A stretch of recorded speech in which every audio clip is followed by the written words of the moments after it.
안녕하세요. 다음 커리어 대표 박성훈이라고 합니다. 오늘 대구입시학원 연합회에서 준비한 지속되는 고교학점제 진로 설계의 문을 열다라는 주제로 우리 대구시에 있는 학부모님들을 만나 뵙게 돼서 너무 좋습니다. 반갑습니다. 오늘 강의는 유튜브 라이브로 진행이 되고요. 유튜브 라이브로 진행되면서 오늘 여러 가지 이야기들을 좀 나누려고 합니다. 여러 가지 부분들이 걱정이 많이 되시죠? 도대체 교육 환경이 너무 많이 변하고 있고 이게 여러 가지 정부들이 바뀜에 의해서 또 교육 정책들이 변하는 건 아닌가라는 걱정들이 많이 있을 텐데 그런 부분들에 대해서 오늘 조금은 이해하기 쉽게 좀 설명을 드리려고 합니다. 저에 대해서 간단하게 말씀을 드리면요. 저는 고등학교에서 물리교사를 한 5년 정도 했고요. 그리고 교육방송 EBS에서 진로사업부 대표를 한 3년 정도 역임을 했습니다. 그리고 현재는 다음 커리어 대표를 진행하고 있습니다. 보시면 오늘 크게 네 가지의 주제로 저희가 좀 이야기를 나누려고 해요. 그래서 학생 중심 교육과정의 변화가 도대체 고교학점제라는 게 있는데 이걸 어떻게 이해를 해야 되는가, 그리고 그거에 따라서 고교학점제가 앞으로 어떻게 지속된다면 초등학교의 학부모로서 또는 중학교의 학부모로서 어떻게 아이들을 교육하고 또 준비시켜야 되는가, 그리고 마지막으로는 이런 여러 가지 진로라는 부분에 대해서 어떤 식으로 우리가 바라봐야 되는지에 대해서 이해하고 넘어가도록 하겠습니다. 맨 처음은 저희가 여러 가지 유튜브를 보든 TV를 보든 어떠한 강의들을 많이 볼 때 이런 얘기가 있죠. 지금은 4차 산업혁명인데 우리가 1차, 2차, 3차의 산업혁명과 다르다. 그거는 그 전에 있었던 산업혁명들과는 여러 가지의 성격이나 아니면 속도나 분야나 이런 모든 것들이 너무 종합적이다라는 이야기들이 있죠. 그러면 조금 더 자세하게 알아볼까요? 지금 현재는 인공지능이나 빅데이터, ICT 기술의 발달로 초지능화 사회라고 이야기하고 있죠. 그리고 그걸 넘어서서 초연결 사회라고 얘기합니다. 그런데 제가 이런 강의를 할 때마다 많은 질문도 받고 많은 부분에 대해서 저 역시도 생각을 정리하는 게 과연 이런 어려운 단어들, 초지능화, 초연결사회, 우리는 이런 것들을 어떻게 받아들여야 되는가, 그리고 어떻게 이해해야 되는가, 이런 것들이 있죠. 우리가 너무 멋들어진 이야기들과 말들은 있지만 이거를 조금은 단순화해서 이해하면 더 좋을 것 같습니다. 우리가 그 전에는 생산적 과정 안에 반복적이고 지속되는 부분들이 더 중요한 결과를 좌지우지했다면 지금은 어떠한 응용 능력을 가지고 다양한 분야에 적용할 수 있는가, 이게 굉장히 중요하다는 건데요. 이게 바로 초지능화라고 이야기할 수 있다는 거죠. 단순히 인공지능이라는 한 분야, 빅데이터라고 하는 한 분야, 또는 ICT 기술이라고 하는 이러한 분야들이 각각 따로 떨어져서 이해가 되고 받아들여지는 게 아닌 이런 여러 가지들이 인공지능 안에서도 빅데이터를 어떻게 분석할 것이냐, 인공지능 안에서 우리가 얘기하는 머신러닝과 딥러닝과 이런 것들은 각각 어떻게 다르느냐, 또는 어떤 부분들이 서로 간에 그 다음 단계에 연계가 되는가 등등이 있을 텐데요. 지금 현재는 이런 거를 알아야 된다는 게 아닙니다. 이런 사회가 펼쳐지고 있는데 이런 사회 가운데 우리 초등학교 또는 중학교, 오늘 이 강의를 듣는 분 중에서는 학부모님이 대다수지만 학원을 운영하는 원장님이나 선생님들도 있다고 알고 있습니다. 그러면 중요한 건 우리가 이런 인공지능이라는 기술 자체를 어떻게 초지능적으로 응용할 수 있는 우리 아이들을 만들 수 있을까? 두 번째, 이런 것들이 모두 서로 연결되고 있다는 초연결 사회, 이런 것들이 어떻게 될 수 있을까? 실제적인 이런 부분들이 우리는 코로나라고 하는 팬데믹 사회에서 우리가 직접 경험을 했죠. 바로 우리 학생들의 원격 교육이라는 거죠. 그리고 내 아내 또는 일을 하고 있다는, 또는 맞벌이나 어머니나 아버지가 있다면 재택근무, 이런 여러 가지들이 언택트 문화의 일상화에 어떻게 보면 하나의 계속 현장에서 일어날 수 있게끔 이루어지고 있었죠. 그 부분을 우리 학부모님들은 아실 겁니다. 원격 교육이라고 하면요, 코로나 이전에는 집중력도 굉장히 약할 뿐더러 원격 교육, 과연 이게 실효성이 있을까, 효과성이 있을까라고 하는 여러 부분에 고민들이 있었을 거로 생각합니다. 하지만 이런 언택트 문화가 코로나를 통해서 현장에서 이게 어느 정도 익숙해지니 어느 부분에서는 조금 더 효율성을 더 높일 수도 있고 어느 부분에서는 사람들이 근무적 환경이나 교육적 환경을 더 잘 만들어줄 수 있다고 해줄 수 있는 부분이라는 거죠. 근데 이 부분이 시공간이라고 하는 가상의 경험을 넘어가게 되면 어떤 게 있을까요? 맞습니다. VR이나 AR이나 또 뭐가 있을까요? 메타버스. 이런 것들이 굉장히 중요하다는 거죠. 지금 이런 게 현장에서 정말 많이 일어나고 있는데요. 이런 부분들을 우리는 어떻게 알아야 될까요? 내 자녀가 이런 전문가의 기술을 알았으면 좋겠어. 그리고 내 아이가 좀 공부를 잘하니까 의사가 됐으면 좋겠는데 어떤 의사가 있을까요? 앞으로는 현장에서 진료를 하는 현장 진료 의사가 있는 반면에 VR이나 AR을 통한 가상 진료 의사가 분명히 생겨날 수 있을 거라고 생각을 합니다. 그리고 그런 부분들이 지금 개발이 되고 있고요. 이런 부분에서 굉장히 많이 제가 어려운 부분으로 인트로를 잡았지만 우리 학부모님들은 이런 변화들을 잘 기억했으면 좋겠다는 겁니다. IoT, 빅데이터, 블록체인, 3D 프린팅이나 아니면 스마트 모빌리티, 인공지능 등이 있죠. 대구에서도 아마 지금 올해 연말이나 내년 초에 자동 주행 운행할 수 있는 이런 자율주행 자동차나 버스가 다닐 거라고 하는 것들이 발표되는 걸 보이고 있고요. 서울은 이미 서울시는 시범적으로 운영이 시작이 됐습니다. 이런 자율주행 자동차를 통한 마을버스의 구간들이 있다는 거죠. 근데 이렇게 우리가 생각하는 것보다 많은 변화들이 현장에서 벌어지고 있는데 이런 변화에 고민이 되잖아요. 내 아이가 도대체 어떤 교육적 환경에 놓여야 이런 미래의 교육 또는 4차 산업혁명에 필요한 인재가 될 수 있을까? 고민이시죠. 근데 이 부분에 대해서는 정말로 예전부터 우리들은 아이들과 학생 교육의 백년지대계라고 하는 이 모든 것들이 이미 준비되어 있었습니다. 그건 뒤에서 제가 말씀을 드릴 텐데요. 우리는 이런 기술 혁신과 부가가치 성장이 기대되는 여러 직업들이 크게 증가가 되고 있고요. 무인화, 자동화로 너무 많은 부분들이 바뀌고 있죠. 그러면 내 자녀가 좋아할 수 있고 내 자녀가 잘할 수 있는 게 이런 기술 혁신과 부가가치 성장에 속한 직업이었으면 좋겠다. 이거는 대한민국뿐만이 아니고요. 전 세계에 정말 국제 교육에 관심이 있는 학부모라면 모두가 이거에 관심을 보일 겁니다. 그러면 우리가 적어도 어떤 부분들이 앞으로 과학기술의 발전과 좀 이해를 했으면 좋을까? 앞부분은 재미가 없을 테지만 좀 그래도 기억했으면 좋겠습니다.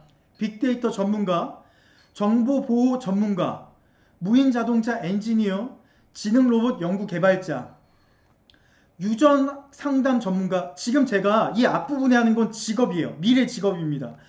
우리 학부모님들한테 이런 직업이 있다는 걸 제가 말씀드리고 싶어서 따로 정리한 거예요. 지금 들어본 적 없잖아요. 유전학 상담 전문가 이런 직업이 있다는 거 들어보셨어요? 실버시터. 보세요. 제가 실버시터가 뭔지 설명드릴게요. 일상생활이 불편한 노인을 돌보고 정서적인 상담과 관리를 돕는 거예요. 옛날에 이 직업이 뭐였어요? 사회복지사. 근데 지금은 실버시터입니다. 달라지고 있고요. 굉장한 전문 분야로 바뀌고 있다는 거죠. 그러면 그 전에 여기서 하나만 제가 좀 첨언으로 더 이해를 돕자면 실버시터와 사회복지사는 어떤 부분이냐면 반복적인 노인의 어떠한 삶을 보호하는 부분은 앞으로의 기계들이 하고 인공지능이 하겠지만 노인의 불편한 심리적 정서적 상담과 관리는 기계가 못한다는 거죠. 인공지능이 못한다는 거죠. 이거는 누군가의 공감을 하고 누군가와 감정적 교류를 할 수 있는 전문적 영역이라는 거예요. 근데 진짜 이런 부분들이 전문적 영역이라고 하는 궁금증이 있을 수 있죠. 전문적 영역입니다. 왜일까요? 지금 우리가 얘기하는 심리 상담사 전문 영역에 속합니다. 어떻게 보면 지금 이야기하는 지능 로봇 연구 개발자, 이 모든 게 환자의 상태를 수치적으로만 우리가 평가하거나 하는 게 아닙니다. 스마트한 헬스적인 부분에 케어도 가능하게 할 수 있는 여러 가지 부분을 복합적으로 이해해야 된다는 거예요. 그리고 볼까요? 우리가 달라지는 소비 트렌드 때문에 이거 지금 현재 굉장히 뜨고 있고 이거에 대한 독립 영화까지 발표됐죠. 유품 정리인. 실제 독립 영화가 있죠. 그리고 피플 워커 또는 반려동물 훈련 상담사. 지금 이미 이런 부분들에 대해서는 이슈가 있기 때문에 방송에서 다뤄주고 있습니다. 그러면 우리는 또 녹색 성장에 대한 관심이 증가했으니까 대체에너지 개발연구원, 여기는 지금 대기업에서 점차 뽑는 TO가 굉장히 늘어나는 전문 총망받는 직군이고요. 기후변화 전문가나 환경 컨설턴트, 재활용 코디네이터 다 마찬가지입니다. 그렇다면 이렇게 뽑는 인재나 국가에서 원하거나 기업에서 원하는 인재는 어떻게 바라봐야 되는가? 볼까요? 이 first이라고 하는 건 제가 5년 전부터 강의했던 내용이에요. 비판적 사고나 창의력, 아니면 어떠한 소통할 수 있던 소통의 스킬, 능력이나 협업 능력, 이런 것들이 굉장히 중요하다는 거죠. 여기서 우리들이 내 자녀에게 이런 것들을 어떻게 키워줘야 되는가를 고민해야 된다는 거예요. 오늘 강의에서 핵심은 그겁니다. 우리가 어디서 들었을 때 저런 인재 좋지, 내 아들, 내 딸 저렇게 키우면 좋고 저런 교육을 해줬으면 좋겠는데, 앞에서 강의하는 강사분 너무 당연한 얘기하면 답답한 거 아닙니까?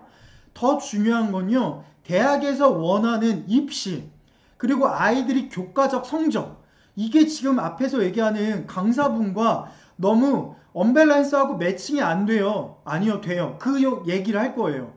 지금 제가 얘기하는 어떻게 보면 자유학기제, 진로 연계학기, 지금 현재 고교학점제, 오늘 이 제 강의를 듣는 분들이 중학교 3학년 밑에라면, 중3, 중2 이 밑에라면 100% 대상이 되기 때문에 4차 산업혁명의 인재 여러 기준이 있고 그런 부분에 전문 직종이 생기는데, 그런 아이들을 뽑는 게 대한민국 대입이랑 직결된다고요? 진짜요? 예. 제가 오늘 8시에 강의가 시작돼서 9시에서 9시가 좀 넘으면 맞춰질 텐데요. 1시간 정도 집중해서 그래도 들으면 이런 부분이 중1 때부터 또는 중2 때부터, 아직 늦지 않은 올해가 중3 때부터라면 내년부터는 어떤 부분으로 내 아이가 교과적 성적뿐만이 아니고 비교과적인 걸 같이 준비해야 되는지. 지금 저희는 우리가 혹시 그거 영화들 아시죠? 막 굉장히 엄청 쓰나미나 환경적 요소로 뭐 화산이 폭발한대, 그런 영화들 보면 누군가 막 피투하면서 얘기하잖아요. 지금 이제 곧 이 마그마나 뭐 멘탈이 굉장히 불안하기 때문에 화산이 곧 폭발할 위험이 50%가 되고요. 이런 여러 가지들이 있죠. 그때 얘기하면 그런 학술적인 참여한 사람들이 어떤 반응을 얘기해요? 웃기지 말라고. 쓰나미 안 오고 화산 폭발 없다고. 근데 영화에서 꼭 어떻게 돼요? 그런 이름 없는 강의 발표하는 시간 교수, 시간 강사들의 얘기대로 되죠. 지금 대한민국 교육은요, 고교학점제나 이게 굉장한 교육적 쓰나미나 아니면 우리가 얘기하는 교육적 화산 폭발과 똑같은 건데, 우리는 이걸 아무도 두려워하지 않아요. 왜? 이걸 경험해보지 않았기 때문에. 이게 도대체 내년부터 시행이 본격화됩니다. 내년부터 시행이 되는데 현장에서 어떤 두려움으로 우리가 마주해야 되는지조차 몰라. 그러니까 우리는 현장에 있는 원장님, 현장에 있는 학교 선생님, 지금 현장은 다 반대예요. 현장 공교육에 있는 교사의 80%가 반대하는 정책이 고교학점제입니다. 이거는 모두가 반대하고 있다고 해도 과언이 아닌데 왜 이걸 하냐면 제가 뒤에서 풀 거예요. 앞에서 너무 길어지고 있는데 이 얘기만 할게요. 유엔 카테고리 안에도 있는 글로벌 에듀케이션에서 국제교육의 흐름에 맞춰서 대한민국이 했을 뿐인데 대한민국이 국제교육의 흐름을 맞춰서 하기에는 너무 그 대한민국의 국가적인 특색이 너무 컸어요. 근데 그거를 우리가 어쨌든 발맞춰서 바꾼 건 나는 오케이야. 근데 현재 공교육의 현장에서 이거를 같이 준비가 많이 됐느냐 했을 땐 저 역시 퀘스천이긴 합니다. 하지만 이게 지금 얘기하는 critical thinking이라고 하는 비판적 사고, 이 비판적 사고만 예를 들게요. 너가 틀렸어라고 하는 게 비판적 사고가 아니에요. 비판적 사고의 정의를 보면 누군가의 의견에 반하면서 권력자의 의견에 다름을 이야기하고 주관적인 의견도 얘기하고 다수의 이익을 대변해야 돼요. 그게 비판적 사고의 정의에 나와. 근데 이런 멋진 비판적 사고를 우리는 들어본 적이 없지. 그러면 이게 뭐냐고. 그러면 넘어가 볼게요. 핵심 역량을 갖춘 미래 인재 어떻게 할까요? 그럼 여기부터가 오늘 강의의 핵심이에요. 지금 현재 강사님 제 아이가 지금 중2예요. 또는 중3이에요. 무조건 지금부터는 쓰던가 집중해서 들어야 돼요. 그리고 지금 대구에서도 고교학점제를 시범 운영하고 있기 때문에 올해 고1이었는데 지금 고1 7월 달이잖아요. 고교학점제를 어떻게 이해해야 될까요? 이게 보통이 아니겠죠. 어쨌든 이 부분을 우리가 이제 들어가기 전에 핵심은 이겁니다. 그 전에는 학교 중심 교육과정이었는데 학생 중심 교육과정이고요. 결과 중심 교육과정이 과정 중심 교육과정으로 가는 거예요. 되게 어렵다 이렇게 보지 마시고요. 우리는 그 전에 얘가 머리만 좋아서 무슨 짓을 하든 성적을 잘 받아서 엄마 1등급 1등급 1등급이었어. 오케이. 아들 너 대학 잘 갈 수 있어. 이게 개런티가 95% 99% 됐어요. 근데 지금 이 개런티가 무너졌다는 게 아니고요. 지금은 그 부분 말고도 다른 것들을 본다는 거예요. 이해하셨죠? 그럼 본격적으로 진로 연계학기나 고교학점제가 무엇인지 정확히 짚고 넘어가도록 하겠습니다. 보시면 제가 얘기했던 학교 중심에서 학생 중심으로 간다는 건 이거예요. 이게 이제 저는 이 의미를 너무 크게 두지 마세요. 그냥 오늘 읽기만 할게요. 자기 관리를 할 수 있거나 공동체에 참여하거나 심리적 감성 또는 창의적 사고, 지식 정보 처리 또는 협력적 소통 능력 이렇게 하는데 이거 다 좋다 이거야. 핵심만 들어갈게요. 이거예요. 과목 선택권을 확대해서 얘네들이 초등학교 때부터 해요. 얘네들이 자율성을 보장한다는 건데 이 페이지는 이거예요. 보시면 이거 올해 2022년도에 보도자료를 통해서 교육부에서 한 거거든요. 발표한 거야. 근데 이 핵심은 이거죠. 야, 우리 학생들 니네 듣고 싶은 걸 듣게 하겠어. 이거라는 거예요. 보면 이거죠. 2022 개정 교육과정 언제부터 적용되냐면요. 보세요. 올해 2022년도죠. 올해도 갔어.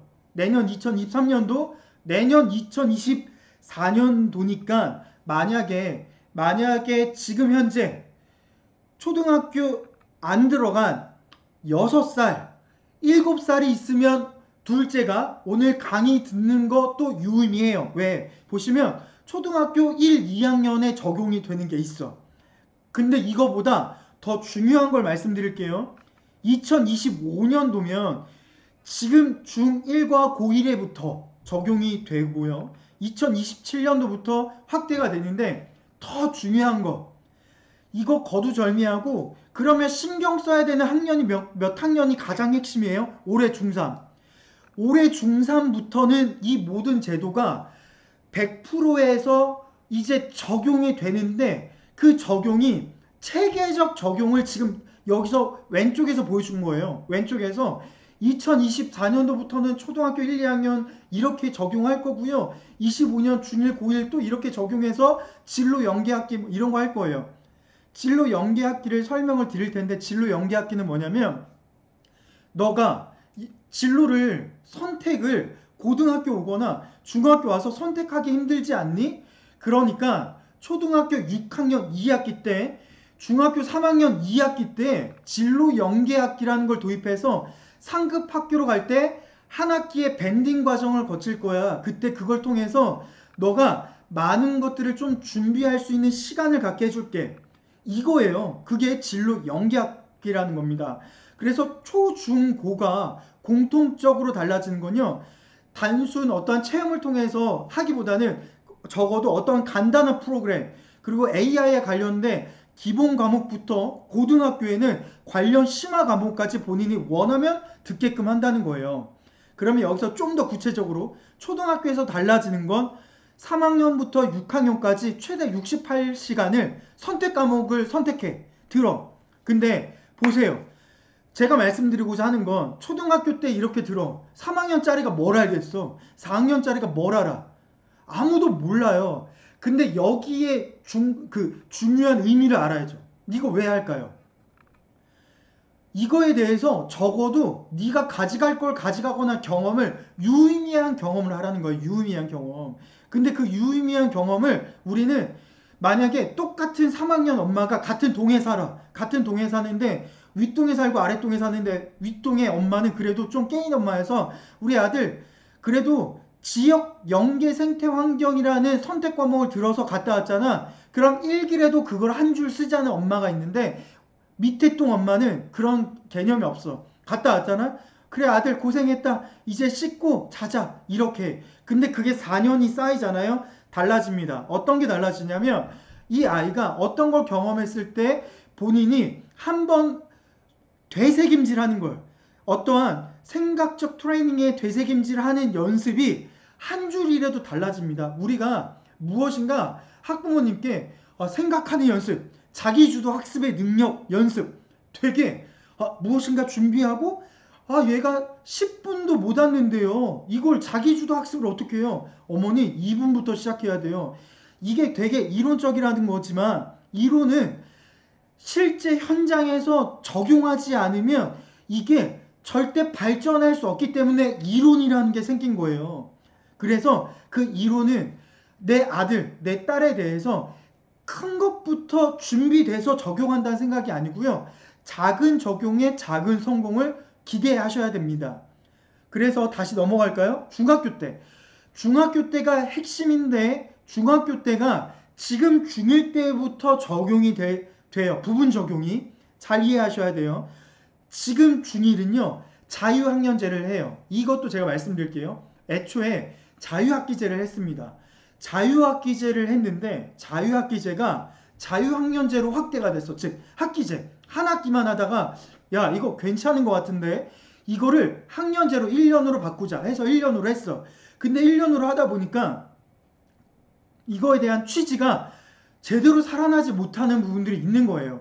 그러니까 여기서 어떤 것들이 있냐면 야 아니야 자유학기제로 다시 한 학기로 하는데 원래 1년 했던 1년 과정을 한 학기로 돌렸으니 그 한 학기는 언제? 중3 2학기에 중3 2학기에 진로 연계 학기를 해서 얘네들이 고등학교 가면 고등학교에 대해서 어떤 과목들을 듣고 준비해야 되는지에 대해서 그것들을 준비하고 대비할 수 있는 시간을 만들자가 진로 연계 학기의 핵심이라는 거예요. 이해하셨죠?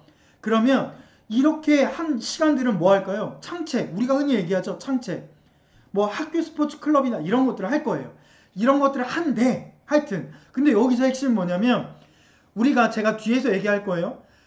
절대 우리가 영어, 수학, 국어, 과학, 사회 이거 뭐예요? 우리 다 선행을 하든지 제가 4등급이거나 5등급이고 너무 이게 기본 기초가 되지 않아. 그럼 어떻게 해요? 보충 수업을 받든 선행을 받든 복습을 받든 다 이렇게 하죠. 중요한 건 뭐예요? 똑같이 창체나 이런 것들을 할 생각을 안 해. 근데 진로 연계학기, 자유학기제 이걸 초등학교 때부터 하는데 이거 왜 할까요? 아이들이 준비가 되지 않으면 절대 이제는 과목을 들 수가 없어요. 오늘 듣는 학부모님들의 나이가 30대 중반 내외일 거예요. 제가 알기로는 30대 중반에서 많아야 40대 중반이에요. 근데 우리가 다녔던 대학교 시절은 뭐냐면 전공 필수, 전공 선택, 교양 필수, 교양 선택처럼 모든 걸 내가 그것들을 내가 선택했어. 들었죠? 지금 고등학생이 그렇게 선택해야 돼요. 그게 고교학점제예요. 그것들을 학교에서 선행을 시키는 게 진로 연계 학기예요. 쉽게 얘기하면. 그렇기 때문에 진짜 중요한 게 이 다음 거예요. 학생 맞춤형 교육을 강화하겠다는 거예요. 근데 국가가 아무리 이렇게 하면 어떻게 해? 애가 준비가 안 되면 뭐예요? 못 따라오는데. 못 따라오면 뭐예요? 똑같아요. 그때는 어떻게 할 거예요? 또 진로 연계학기에 관련해가지고 제 아이가 선택해야 되는 국어가 진로 선택에서 4과목이고요. 아니면 일반 선택에서 3과목인데 무슨 선택을 못 하겠어요. 그러면 제가 이제 예측하는 건 그런 거 상담센터가 생길 것 같아. 고교학점제 상담센터. 제 아이가 막 이렇게 진단검사하고 뭐가 좋다고는 하는데 이런 애는 뭘 들어야 될까요? 안 생기려는 보장이 없죠. 국가가 이렇게 하는데. 그래서 진로 연계 학기의 도입은 이렇게 되는 거예요. 이렇게 알고 있으면 좋을 것 같고요. 오늘 강의 내용이 원래는 제가 한 1시간 20분짜리가 2개짜리를 오늘 넣었어요. 학부모님들한테 최대한 많은 것들을 좀 드리고 싶어서 넣었기 때문에 좀 빠르게 넘어가겠습니다. 그래서 이렇게 자유학기제나 진로 연계학기가 된다는 걸 설명을 해서 넘어가고요. 그러면 이거예요. 교육부에서는 초등학교, 중학교, 고등학교를 어떻게 볼 거야? 제가 이 얘기들을 계속 왜 얘기를 하냐면 고교학점제나 이런 비전들이 중요한 거는 이거예요. 가장 중요한 건 아이들의 핵심적 인력을 어떻게 키우겠냐. 핵심적 인력을 우리가 준비되지 않으면 키울 수가 없다는 거예요. 어떻게 키워야 될까요? 핵심적 인물을. 교육만 하거나 공부를 해서는 이걸 키울 수가 없다는 거죠. 그래서 우리가 이 부분에 대해서 꼭 기억을 해야 됩니다. 비전이나 미래인재 양성에 대해서는 이거예요. 그린 스마트나 아니면 이렇게 아이들이 미래의 인재에 맞춰서 넘어가는 거죠. 가장 중요한 거, 달라지는 거. 고교학점제는 졸업 이수가요 192학점. 그러니까 그 전에는 단위수라고 했죠. 졸업 이수랑 단위가 달라집니다. 졸업 이수는 뭘 얘기하냐면 대학교처럼 최소 학점을 들으면 이걸 통해서 아이들이 졸업을 할 수 있었죠. 근데 그 전에는 뭐예요? 학교에서 들으라는 걸 들어야지만 졸업이 됐어요. 이게 달라지는 거예요. 그러면 우리는 뭘 들었을까? 우리 아이가 또는 누군가가 이런 얘기를 해요. 죄송한데 우리 아들, 우리 딸 서울연구대 안 보낼 거예요. 그냥 요즘은 대학도 잘 갈 수 있다고 하고요. 지방대도 좋고요. 아니면 그냥 국공립대 가도 좋아요. 이렇게 바뀌어. 지금은요. 얘가 서울연고대를 가거나 의대를 가야지만 우리가 이런 제도를 이해해야 되는 게 아니고요. 보세요. 어차피 지금 교육부는요. 2028년도까지 대학의 3분의 1을 닫는다고 합니다. 그리고 얼마 전에 대학 평가를 통해서 교육부가 대학교들의 지원을 계속 점차 줄여나간다고 했죠. 대학이 줄어들거나 학년 인구가 줄어드는 걸 우리는 의심할 필요가 없어요. 근데 어쨌든 그런 대학들 가운데 좋은 인재를 뽑으려고 하겠죠. 그게 뭐예요? 지금의 이런 고교학점제나 졸업 과정의 정책적 변화라는 거예요. 선택 과목의 세분화 엄청나집니다. 그러면 이런 것들이 어떻게 되는지 설명을 드릴게요. 2페이지예요. 이게 잘 안 보이실 거예요. 제가 설명을 드릴게요. 얘네 같은 반 학생이야. 같은 고등학교에 같은 반 학생이에요. 얘네들이 고2야. 근데 지금 이 적용된 페이지가 몇 학년 누구냐면 바로 지금 중3 밑에는 이 페이지의 내용인 거예요. 지금 중3 밑에 학년이 있다면 지금 중3 밑에는 엄마 내가 고2인데 우리 반에 남녀공학인데 나 말고 다른 여학생은 의학보건 계열로 간대. 나는 상경 계열로 갈 거잖아. 같은 수업을 듣는 게 없어요. 교실을 이동합니다. 온라인 수업을 딴 걸 들어요. 지금 이게 고교학점제예요. 이 페이지 만약에 오늘 바쁘시면 여기까지만 듣고 나가셔도 돼요. 그러면 뭘 기억하시면 되냐면 와 고교학점제가 진짜 저렇게 지금 중3부터 내년에 지금 중3은 100% 대상 고교학점제 2025년도에 전면 시행이라는 얘기는 제가 설명을 드릴게요. 고1, 고2, 고3이 다 대상이 된다고 해서 전면 시행이고요. 지금 중3은 고교학점제 100% 대상이에요. 걔네는 그냥 고교학점제 하는 애들입니다. 그러니까 걔네가 왜 전면대생이라고 얘기하지 않냐면 걔네가 고1 됐을 때 고2, 고3은 부분만 하거든. 부분 과목을 하든. 그렇기 때문에 말씀드리는 거예요. 그래서 지금 이 시간표를 학교에서 가이드를 준대. 가이드. 상경계열은 이런 거 들어. 의학보건계열은 이런 거 들어. 우리는 그런 계열을 들으라는 가이드가 없어서 그것들을 선택 못할까요? 한계가 있다니까요. 두 번째, 내 아들, 내 딸이 어떤 계열을 갈지 미리 준비가 되지 않으면 어떻게 돼요? 선택을 못합니다. 선택을 어떻게 해요? 만약에 내 딸이 엄마 내가 신방과 갈래. 어떻게 할까? 아들이 엄마 나 간호학과 갈래. 어떻게 할까? 뭐라고 하시겠어요? 이게 준비되지 않으면 이런 시간표를 할 수가 없는데 시간표가 되지 않으면요. 대학 갈 때 시험을 볼 수가 없어요.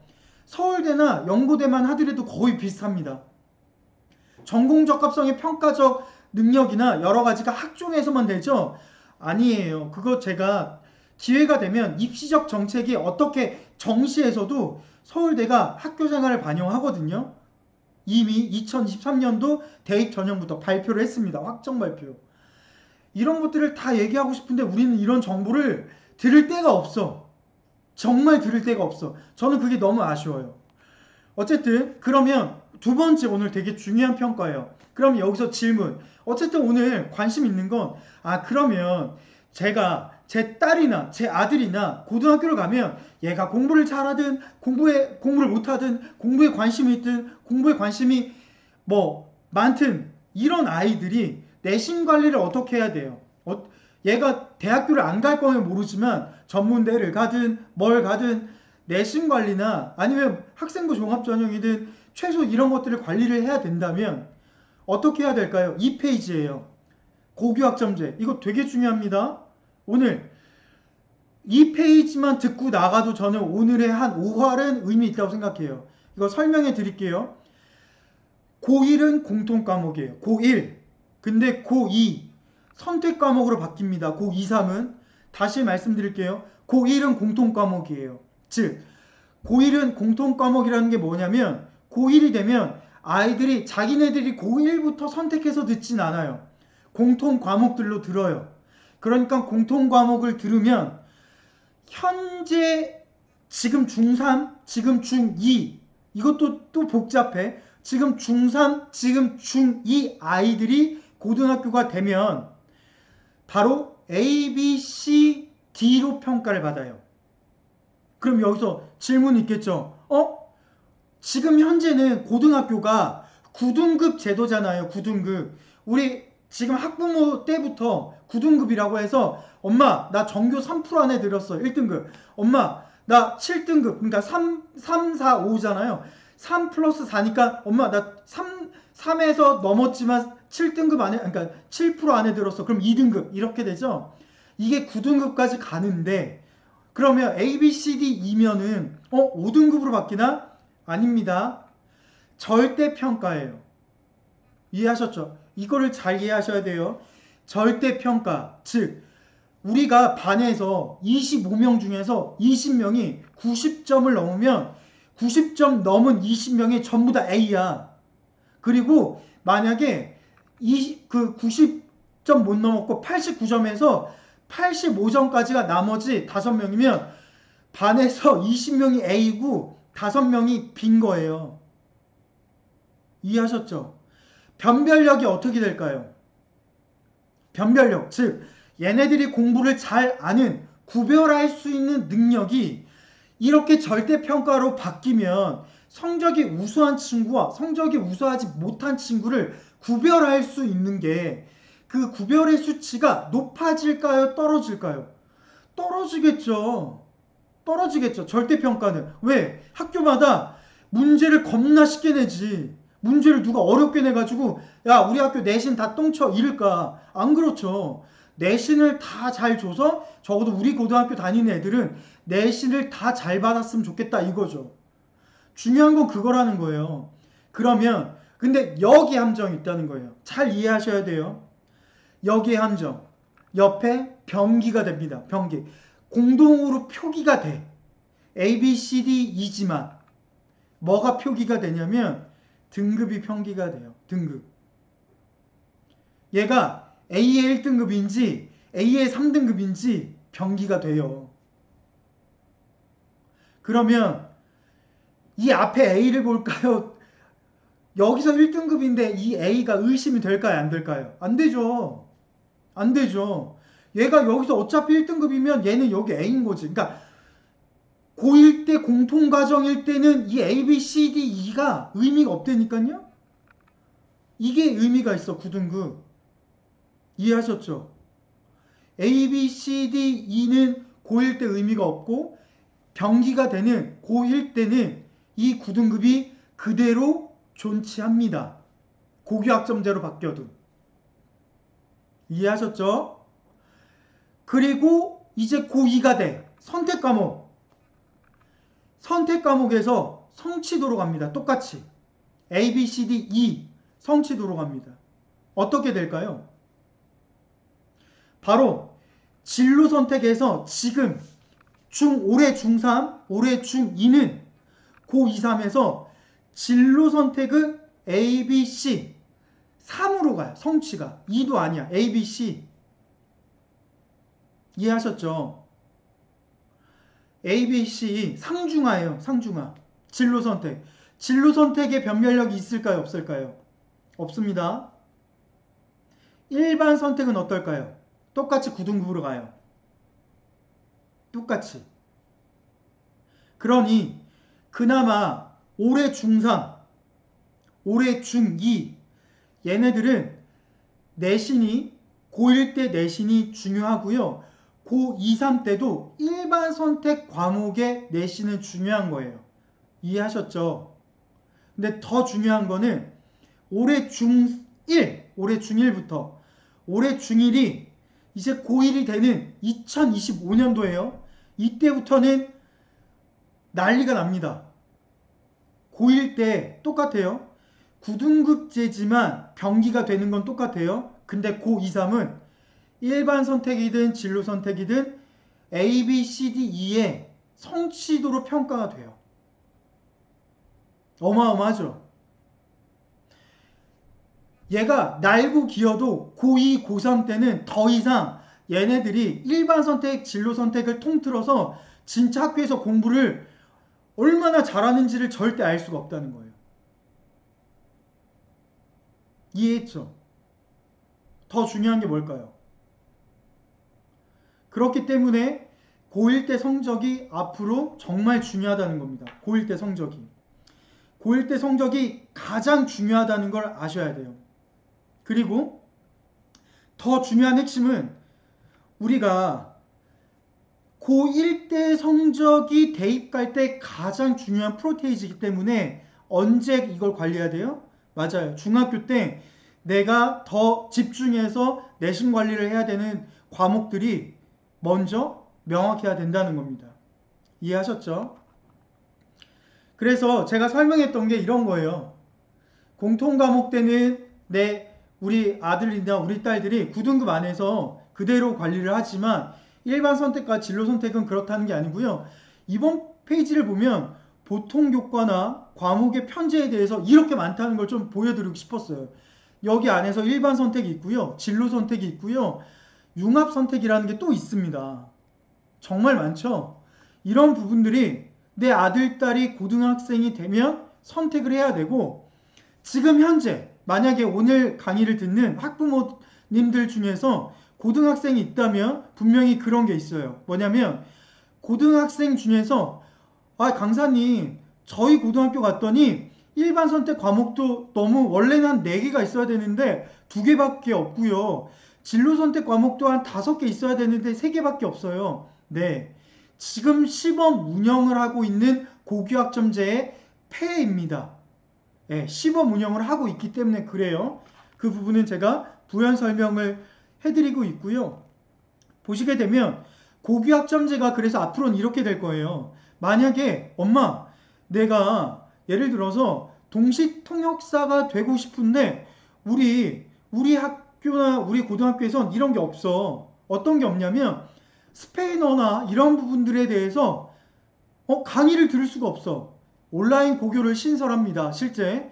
그리고 고교학점제를 뒷받침하기 위해서 온오프라인 고교가 되는데 이건 뭐냐면 그 운영하는 시도 교육청이나 이런 식으로 해서요. 학교 함께해서 온라인 고교를 신설을 해요. 그래서 여러 가지를 연계해서 융합형 이런 과목들을 들을 수 있게 한다는 거죠. 그래서 교육부, 단위학교, 학교교육개발원, 시도교육청 이런 것들을 통해서 보충 과정들을 하기 때문에 들을 게 너무 많은 거예요. 근데 여기서 아까 제가 초입에 말씀드렸죠. 이런 코로나나 이런 것 때문에 야 진짜 온라인이 만약에 이게 3년 전에 우리가 온라인 교육을 국가에서 실행할 거야 했으면 정말 다 비웃었을걸요?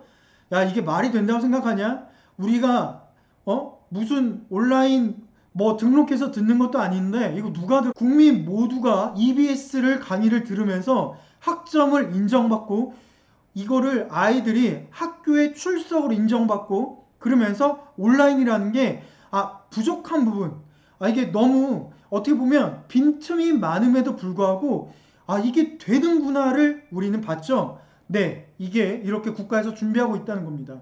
그래서 이런 부분에 대해서 회원가입 후 신청 과목을 듣게끔 한다는 거고요.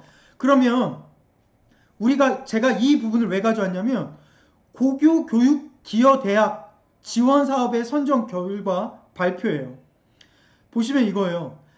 총 91개 대학에 한 575억을 지원한대. 뒤에 걸 말씀드릴게요. 여기 있는 고교 교육 반영의 전형 연구 및 평가 체계 개선 기획 이렇게 있죠. 이게 뭐냐면 지금 현재 우리가 언론에서도 났어요. 서울에 있는 S여대는 이 대학 평가에서 떨어져서 수십억의 대학 교육부 지원을 못 받았는데 재평가를 받아서 최근에 마지막엔 턱걸이로 지원을 받았다는 기사가 언론을 통해서 났습니다. 대학은 지금 현재 많은 것들을 변환해야 되지만 교육부에서 지원받는 이 수십억의 돈은 어떻게 보면 교육적 측면을 떠나서 대학의 존폐를 가늠하는 거예요. 근데 교육부가 이렇게 얘기한 거지. 야, 고교학점제에 대해서 대학 입시에 반영한 대학은 평가체제를 우리가 최대한 10점 만점에 10점을 줄 거야. 그리고 시도교육청과 이런 관련된 부분에 협력 프로그램을 또 운영해도 10점 만점에 최대 줘서 대학평가 100점 만점에 20점까지 줄 거야. 이건요. 진짜 대학에 나름 너희 알아서 고민해서 이거 대입에 녹여 넣어 이거예요. 고교학점제. 이제 이해하셨죠? 이게 제가 얘기하는 게 너무 근데 제가 이렇게 얘기하는데 오늘 처음 듣는 학부모님들도 계실 거고요. 들었는데 좋은 취지지만 진짜 저게 너무 화난다. 말이 되니 이랬을 거야. 근데 내년부터 된다니까요. 제가 말씀드린 게 그겁니다. 그러면 여기서 대학 총장들의 인터뷰를 우리가 안 가져갈 수 없죠. 이거 6월 달에 나온 거예요. 6월 달에 고교학점제 도입하면 대학생들 어떻게 뽑을 거야? 이거예요. 학종으로 뽑는데 이건 학종으로 뽑을 수밖에 없는 부분들도 있고요. 수능 자체가 많이 변할 겁니다. 그래서 이거를 휘둘리지 마세요. 내 아이가 어쨌든 정시로 가니까 수학 능력 시험으로만 가면 되겠지? 아니요. 중경 외시라고 할 수 있는 많은 대학들도 2, 3년 안에 정시의 여러 가지 형태는 변할 거라고 생각합니다. 이거는 제가 5년 전부터 얘기했는데 참 고맙게 안 바뀌어도 되겠지만 이렇게 바뀌니 요즘 그래도 이렇게 강의하는 부분에 대해서 보람을 느끼고 있습니다. 혹시 조나무 대표라고 들어보셨을까요? MBN에서 했던 여러 강의 중에서 이런 주제로 했는데 제가 너무 좋아서 이 부분 스크랩도 했어요. 제 6번째 과목의 진로라고 했습니다. 저는 이게 너무 멋졌는데 국어, 영어, 수학, 과학, 사회 다음에 진로라는 과목이다. 우리는 그 전에는 진로는 상담, 컨설팅, 어떠한 진로적인 부분에 검사만을 통해서 이거는 아주 부수적으로 특히 이 부분 보면 과거는 진로 얘기하면 누군가 얘기하면 학부모 입장에서는 그랬던 거죠. 너무 좋은데요. 이거는 인생 문제고요. 어쨌든 대학은 가봐야죠. 대학을 가야지 취업을 하죠. 이랬는데 지금은 이게 아니라니까요. 아까 말씀드렸던 것처럼 얘가 고교학점제의 선택을 못해도 엉망이 되고요. 두 번째는 제가 오늘 다 얘기 못하는 게 교과별 세부 능력 특기 사항이 있어요. 이게 너무 할 말이 되게 많은데 교과별 세부 능력 특기 사항에서 뭐냐면 네가 국어를 왜 특별히 잘하는데 네가 과학에서 뭘 잘하고 거기서 어떻게 보면 특별한 그 수업적인 부분들을 어떻게 네가 보고서를 썼어. 이게 탐구활동 보고서거든요. 소논문이라는 게 폐지가 됐지만 탐구활동 보고서는 이런 세부 능력 특기 사항에서 다 늡니다. 제가 얘기하는 건 파라군 강남에서 누군가 최고들이 한다는 컨설팅 안에 다 들어가는 거예요. 전 이런 내용들이 왜 우리 학부모님들이 다 알고 준비하면 된다니까요. 무슨 스카이캐슬처럼 어머니 저를 믿으셔야 돼 이런 거 말고 이런 것들이 지금 현재 되고 있는 트렌드 안에서 어머니들이 오늘 강의에서 아 진짜 저게 있구나만 알면 돼요. 이거를 관심만 가지면 된다고요. 이해하셨죠? 그래서 뭐 여러 가지 너무 당연한 거 이게 그거예요. 서울대생은 이런 것들을 설정을 많이 한다. 너무 당연한 거. 입시 여러 공부 의지 당연하죠. 미래가 구체적이면 모티베이션 스터디라고 하는 동기부여 학습이 될 수밖에 없어. 이건 너무 당연해. 그러니 여기서 하나만 제가 더 짚고 넘어갈게요. 현재의 수능과 과거의 수능 다릅니다. 우리가 얘기했던 1997년부터 쭉 오면서 불수능부터 해서 기억하신 분들은 좀 알 거예요. 첫 해는 우리가 수능을 2번 봤어. 왜? 그때는 야 수능 한 번에 아이들을 평가하면 너무 불공정하잖아. 얘가 그날 컨디션 안 좋으면 너무 이걸 1년을 또 벌어야 되는데 그거 말고 이럴 수 있죠. 하지만 그런 여러 변천사 가운데 과거 수능과 현재 수능은 너무 다릅니다. 이 밑에는 실제 사례예요. 우리가 언론에서 나왔는데 강남 거주하는데 497점 하나 틀렸는데 서울대 응시를 못했어. 왜? 서울대 문과 계열 같은 경우에는 한국사를 응시하지, 그러니까 문과 계열의 지망 학생은 필수적으로 한국사를 응시해야 돼. 근데 얘는 안 했어. 그래서 못한 거예요. 이게 실화라는 거죠. 이런 것들이래요. 예를 들어서. 그래서 우리가 제가 얘기하고자 하는 건 수능에서도 선택적인 게 중요하다. 두 번째, 우리가 이런 부분에서 선택과 집중으로 어떤 교과목을 더 신경 써서 공부할까? 이거 역시도 중요하다. 이거고요. 학종은 말할 게 없어요. 학생부 종합능력평가에서는 뭘 중요해요? 이런 학생부 종합전형에서는 교과적인 건 너무 당연하고 학업 역량 이게 교과적 성적이에요. 야, 너 뭐야? 공동체 역량? 이런 건 뭐 부수적인 거고요. 진로 역량이 뭐냐면 우리가 얘기하는 자동봉진이야. 자율활동, 동아리활동, 진로활동, 봉사활동이라는 거죠.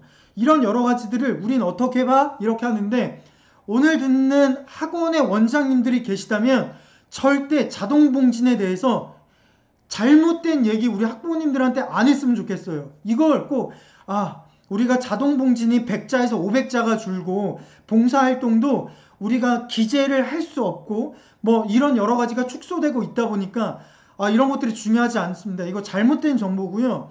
봉사활동 같은 경우에도 어떤 조건이 있냐면 밑에 있어요. 단 학교 교육 계획에 의거해서 학교 선생님이 지도한 봉사활동은 학생부에 넣을 수 있다고 되어 있어요. 이건 뭐냐면 쓸데없이 낙엽 줍기나 화장실 청소한 이런 봉사활동을 쓰지 말고 얘가 아까 얘기했던 대로 신방과를 가고자 하는데 얘가 방송제가 있어. 방송제가 있는데 학교의 선생님이 방송제 스텝을 12명을 모았는데 그 스텝으로 봉사하면 그거는 써서 얘가 반영이 된다는 거예요.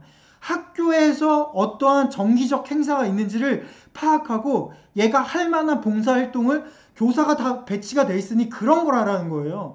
이해하셨죠? 그러니 왜 이게 축소가 되냐면 학생부 종합전형의 축소 의미는 그겁니다. 야, 주저리 쓰지 말고 없는 거 만들지 말고 진짜 한 해, 진짜 우리가 볼만한 것만 해. 이거라는 거예요.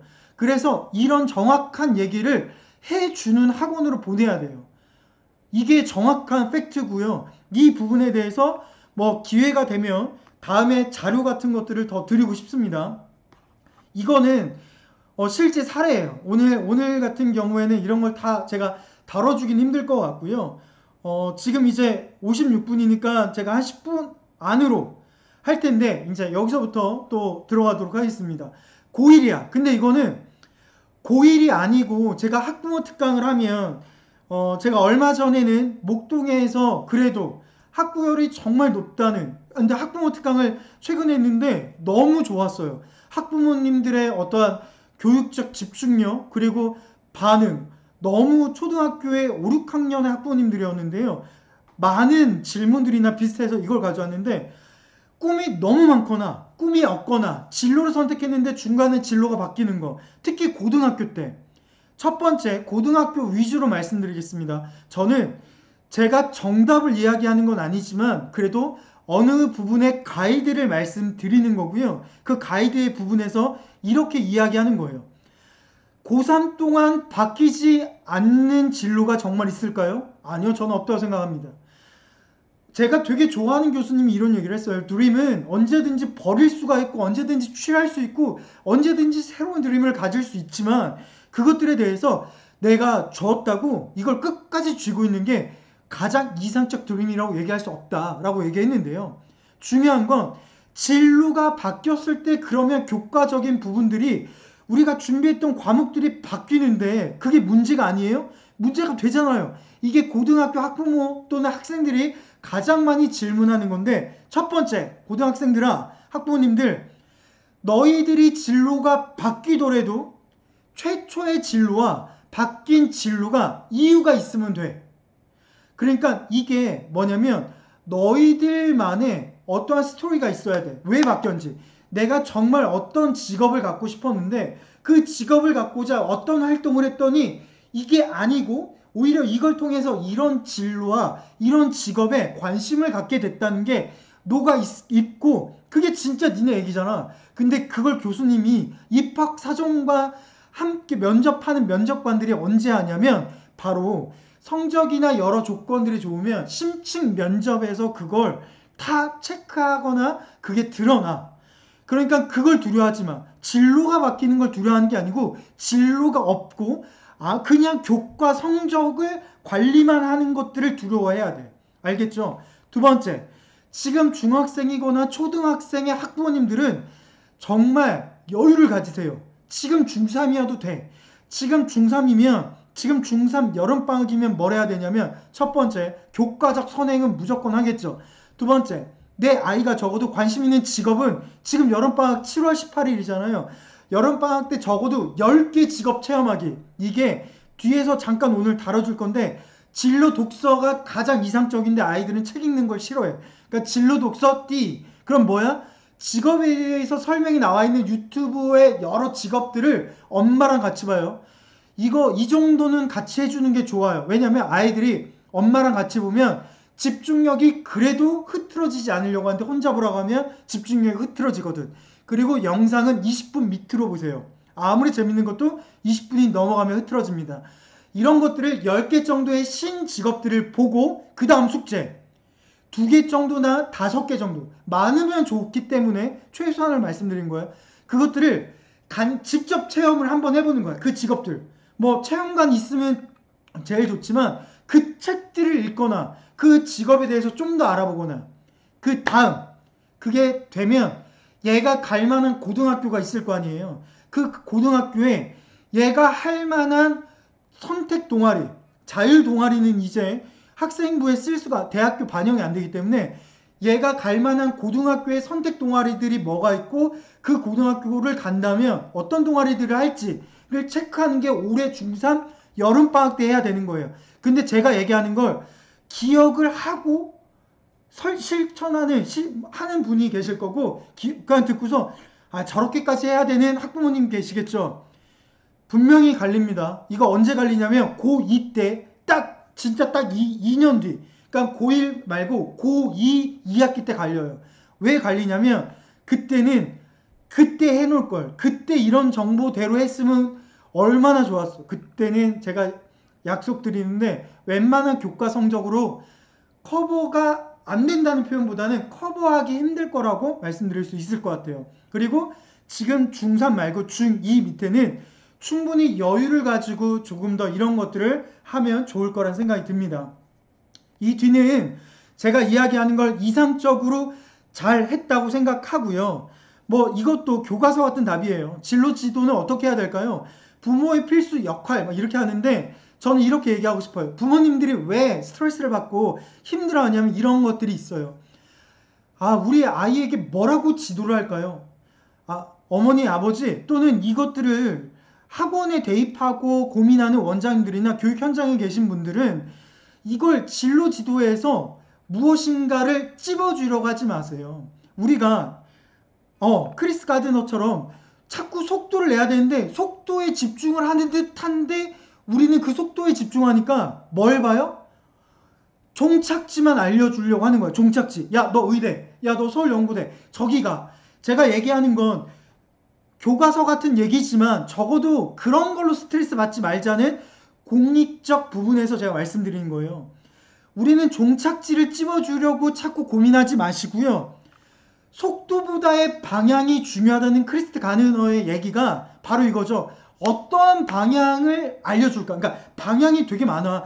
아들, 너가 이 방향이 아닌데 엄마도 이 방향으로 갔으면 좋겠지만 이거 어려운 거예요. 이걸 막 당연하다고 얘기해서 엄마 공부가 싫어. 그러니까 좋았어. 너 오늘부터 공부하지 말고 그러면 요리학원 한번 다녀볼까? 이렇게 하라는 게 아니고 방향을 많이 고민해 보는 학부모로서 우리가 그 방향을 합리적으로 해보자는 거예요.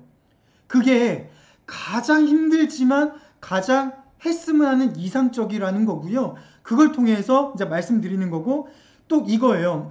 우리가 진로 적성 검사를 하잖아요. 요즘 MBTI처럼 어떤 진단 검사를 하면 성향을 보죠. 이게 똑같아요. 우리가 별자리나 아니면 혈액형처럼 이게 맞아. 뭐 이렇게 얘기하고 받아들일 수도 있죠. 근데 이걸 맹신하지 말라 말씀드리는 겁니다. 왜냐하면 이런 진단 검사를 할 때 이 아이들의 사전적 지식이 이 진단 검사의 결과를 만들어내는데 사전적 지식이 어떤 것들을 만들어내냐면 첫 번째, 얘가 진로에 대한 정보가 많냐, 적냐, 직업에 대해서 많은 생각을 해봤냐. 이게 쉽게 얘기하면 진로 성숙도 검사예요. 예를 들어서 진로의 성숙도에 따라서 이 친구가 이 검사 자체의 결과가 믿을만 하거나 믿을만 하지 않은 거예요. 그러니까 그냥 참고만 하시면 되고요. 유망 직업을 쫓지 마라. 이거는 언제든지 직업에 대한 부분들은 바뀌기 때문에 바로 미래 직업에 대한 핵심 인재 역량에 집중해라. 직업에 집중하지 말라. 이런 얘기를 좀 해주고 싶습니다. 이거는 중요하지 않기 때문에 좀 넘어가도록 하고요.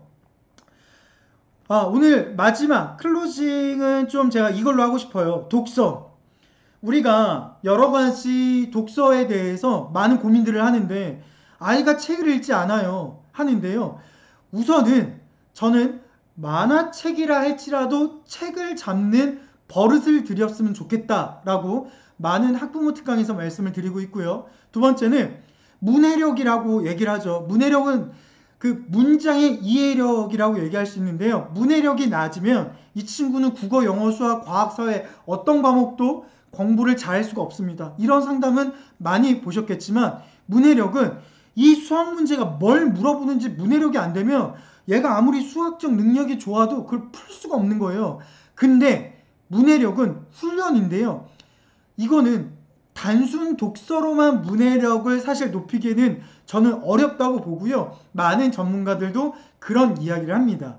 그래서 문해력을 높이는 건 문해력 높이는 훈련이나 프로그램들이 따로 있어요. 그것들은 따로 좀 찾아봐서 기회가 되면 특히 언제 하는 게 좋으냐면 초등학교 저학년이나 초등학교 고학년 때를 권장합니다. 그리고 늦지 않았어요. 중학교 때라도 해야 돼요. 근데 이게 고등학교 때 가면 문해력이라는 게 왜 조금은 하기 어렵냐면 자기 스타일대로 우리 그런 게 있잖아요. 문맥을 이해하는 자기 스타일이 그때 생기는 거예요. 많은 것들이. 그래서 문해력이라는 게 그런 스타일들이 생기기 전에 초등학교 때 하면 제일 좋고 그럼에도 불구하고 중학교 때도 늦지 않으니 하면 좋겠다고 말씀을 드리는 거고요. 이런 것들을 통해서 우리가 독서가 복합적 능력이라고 얘기하잖아요. 누군가의 감정을 책을 통해서 대입도 해보고 슬퍼도 해보고 그리고 내가 이런 부분에 대해서 주인공도 돼보고 이런 거죠. 그런 의미에서 밑에 인공지능과의 경쟁에서도 이길 수 있다라고 얘기하는 겁니다. 그래서 이런 독서의 효과성은 너무 당연하다고 해서 말씀드리고요. 뭐 선진국의 독서 교육은 이런 거예요. 되게 저는 이런 강의 준비하면 선진국은 선진국이다 라고 생각을 하면서 제가 놀라는 거. 대한민국이 어떻게 전 세계 10대 강국이 됐을까? 이런 교육적인 부분에서 선진국의 열린 교육은 아직은 아닌데, 근데 저는 이렇게 생각해요. 대한민국의 교육은요, 갈아 넣는 교육이에요. 왜? 지금 오늘 학부모 강의를 듣는 모든 학부모님들은 우리는 갈아 넣는 교육을 이걸 잘 따라왔든 잘 따라오지 못했든 우리는 그런 교육을 받았거든. 그리고 그런 교육을 받은 사람들이 지금 대한민국에 많은 중요한 자리들을 하고 있죠. 그러다 보니 우리는 또 이런 교육을 자녀에게 해요. 근데 지금 우리 학부모님들은요, 저는 우리 그런 얘기 들어봤잖아요. 다음 세대 교육, 미래 인재는 우리가 어떤 교육을 해야 될까? 오늘 주제도 그랬고요. 저는 다음 세대 교육, 퍼스트 포인트 가장 중요한 건 학부모 교육이라고 생각해요. 학부모님들이 바뀌어야 다음 세대 교육이 살아나기 때문에 그래요. 근데 지금 저는 선진국의 이런 우수 교육이 지금의 이런 학부모 교육들과 공교육의 변화랑 맞물려서 대한민국만의 스타일로 저는 더 발전할 거라고 분명히 생각합니다. 보게 되면 이런 거예요. 앞에서 얘기했던 것들을 좀 정리하는 타임이고요. 그래서 이런 부분, 아이들이 진로 독서나 이런 것들이 명확하지 않다면 많은 것들을 경험하게 하고요.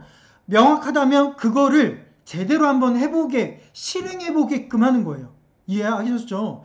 그래서 진로가 그래도 한 번 있다면 그거를 구체적으로 알아보고 왜 하고 싶은지 목적도 뽑아보고 그거에 대한 직업인을 만날 기회가 있으면 만나보고 가장 좋습니다. 그런 구체적인 걸 했더니 바뀔 수 있고 아까 말씀드렸죠? 바뀌는 걸 두려워하지 마세요. 그래서 이런 여러 가지 부분들은 제가 다음에 우리 학부모 특강을 또 할 수 있는 기회가 있다면 제가 이 부분들을 좀 구체적으로 말씀을 드리도록 할 거고요. 이 부분으로 아까 말씀드렸던 거예요. 마무리는 진로 적성 검사가 아까 얘기한 성숙도가 낮거나 그러다 보면 바로 신뢰도가 낮게 되는데 너무 내 아이에 대해서 진단 검사를 했을 때 잘 나오지 않거나 또 이런 질문을 해요. 진단 검사를 했더니 이런 학교에서 했을 때 공교육에서 담임선생님 이런 얘기 할 때가 있어요. 우리 반은 25명 중에서 15명이 의사가 나왔어요. 걔네들은 다 의사라는 직업이 맞는 게 아니고요. 걔네들이 노출되거나 직업에 대한 정보나 직업을 이해하는 그 수준이 우수성이 의사라고 하는 특별 직업군을 이해하거나 그것들에 대해서 우수적인 부분의 요소인자라는 게 있는데 요소인자가 그렇게 반영됐기 때문에 의사가 나온 거지 그것들이 이 아이들의 진로 성숙도를 검사하면 천차만별입니다. 진로를 한 번도 생각한 적이 없는 친구도 있고요. 진로에 대해서 생각을 많이 해본 적이 있을 수도 있어요. 이런 여러 가지가 있다는 걸 말씀을 드리고요. 오늘 어떻게 보면 대구입시 학원연합회에서 마련한 이런 고교학점제 진로 설계의 문을 여는 강의로 우리 학부모님들, 대구시에 있는 학부모님들과 우리 원장님들을 만나 뵙게 됐는데요. 또 이런 기회에 만나 뵙게 돼서 너무 좋았습니다. 여러 가지 질문이나 이런 부분이 있을 텐데요. 저희가 따로 우리 학원연합회를 통해서 질문들을 받아서 이메일 답변을 드리는 시간을 갖도록 하겠습니다. 그러면 오늘 강의는 여기서 마치도록 하겠습니다. 감사합니다.